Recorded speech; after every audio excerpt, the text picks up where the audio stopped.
अस्सलाम वालेकुम जी। हाँ जी, किद्दां जी सारे भी ठीक ठाक ने। अच्छा जी, साडे दोस्त दी साडे शागिर्द दी अज शादी सीगी ते असी गए सी उन्हां दी बारात ते और उत्थे दुੱਧ पलाई दी रस्म हो रही ते असी उन्हां दे कोलों पुੱਛ के उन्हां दी इजाजत लैके एक वीडियो बनाई आ क्योंकि वो ऑलरेडी सोशल मीडिया ते काम करते हैं। निमरा अली दे नाम तो तुसी उन्हां दी आईडी देखी भी होएगी यूट्यूब ते यूट्यूबर ने। असी एक वीडियो क्रिएट की उन्हां दे कोलों पुੱਛ के आओ उन्हां दी दुੱਧ पलाई दी रस्म देखते हैं।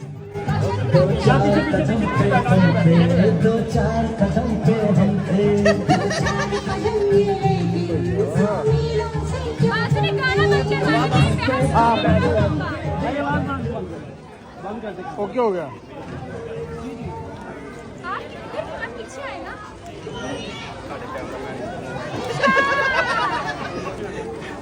क्यों करें?